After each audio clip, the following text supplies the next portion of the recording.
عم يتساءلون عن النبأ العظيم الذي هم فيه مختلفون كلا سيعلمون ثم كلا سيعلمون ألم نجعل الأرض مهادا والجبال أوتادا وخلقناكم أزواجا وجعلنا نومكم سباتا وجعلنا الليل لباسا وجعلنا النهار معاشا وبنينا فوقكم سبعا شدادا وجعلنا سراجا وهاجا وأنزلنا من المعصرات ماء ثجاجا لنخرج به حبا ونباتا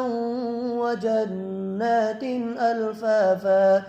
إن يوم الفصل كان ميقاتا يوم ينفخ في الصور فتأتون أفواجا وفتحت السماء فكانت أبوابا وسيرت الجبال فكانت سرابا إن جهنم كانت مرصادا للطاغين مآبا لابثين فيها أحقابا لا يذوقون فيها بردا ولا شرابا إلا حميما وغساقا جزاء وفاقا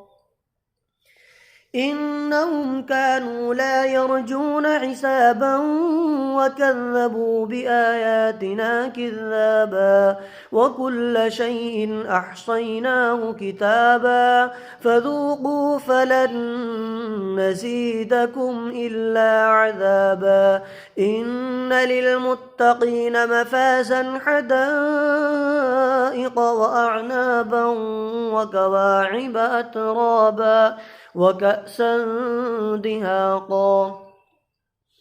لا يسمعون فيها لغوا ولا كذابا جزاء من ربك عطاء حسابا رب السماوات والأرض وما بينهما الرحمن لا يملكون منه خطابا يوم يقوم الروح والملائكة صفا لا يتكلمون إلا من أذن له الرحمن وقال صوابا ذلك اليوم الحق فمن شاء اتخذ إلى ربه مآبا إنا